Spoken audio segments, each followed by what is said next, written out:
V malom návrate k oslavám Dní mesta vo Fiľakove sa dotkneme ešte športovej témy. Jedným z posledných programov mestských oslav býva každý rok futbalový zápas 3. ligy nášho Ačka FTC. V druhom kole novej sezóny privítali naši hráči súpera zo Stropkova pod vedením nového alebo staronového trénera Jánoša Výstelekyho.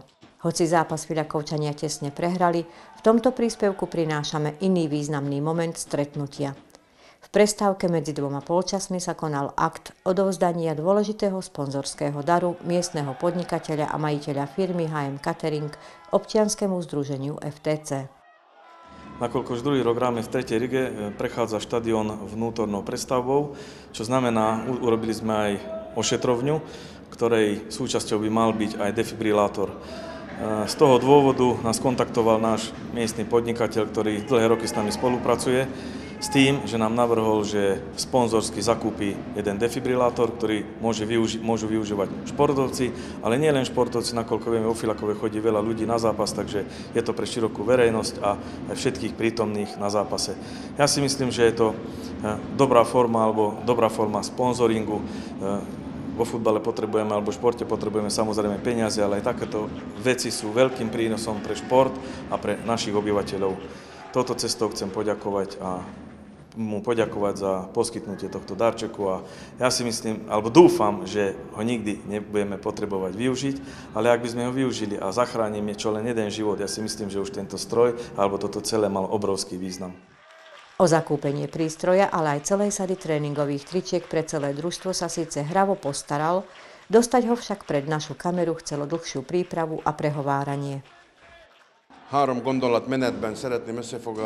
Z troch aspektov by som zhrnul darovanie tohto prístroja. Predovšetkým by som sa týmto spôsobom chcel poďakovať mestu Fiľakov za dlhoročnú spoluprácu pri rôznych akciách a príležitostiach. Za 10 rokov našej existencie sme dostali mnoho príležitostí a podpory nielen od mesta a pána primátora, ale pravidelne spolupracujeme aj s našim FTC. Vždy sme sa snažili ich nejakou formou aj podporiť, prispieť na výstroj alebo do tomboli pre divákov, zabezpečiť občerstvenie a podobne. Po druhé, veľkým motivom na sponzorovanie defibrilátora bolo moje presvedčenie, že takýto veľký športový klub tento prístroj potrebuje. A ak pomôže čo len raz zachrániť ľudský život, jeho zakúpenie malo veľký zmysel.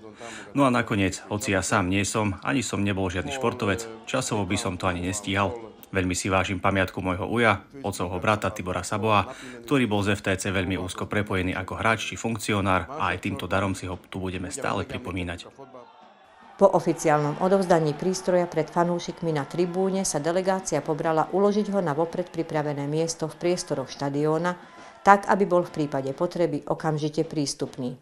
Zástupca dodávateľskej firmy nám v krátkosti ešte vysvetlil, že jeho použitie zvládne aj laik a predviedol nám jeho spustenie.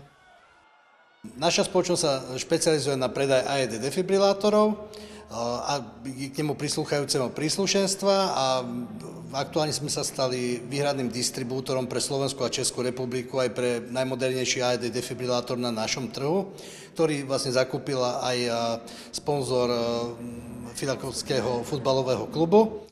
Samotný AED defibrilátor má obrovskú výhodu v tom, že ho vie použiť úplne laická verejnosť, ktorá sa s defibrilátorom nikdy v živote nestretla. Stačí otvoriť skrinku, alebo tá defibrilátor, ktorý sa automaticky zapne a už vás zvukom, obrazom a textom informuje, čo máte v danej situácii robiť. Vy vlastne iba ho otvoríte, nalepíte elektródy a už o všetkom vás informuje, aký bude ten ďalší postup pri záchrane ľudského života. Nož a skôr ako budete svedkami ukážky fungovania tohto prístroja, ešte malá informácia pre všetkých fanúšikov. Rozhovor s novým trénerom FTC a tiež rozpis jesennej sezóny nájdete práve v aktuálnom čísle Fiľakovských zvestí a my na niektorý dôležitý zápas určite znova zavítame. KPR vykonávajte podľa pokynov. Položte ruky na hrudník pacienta. Ruky držte rovno. Vykonávajte kompresie rýchlosťou metronómu.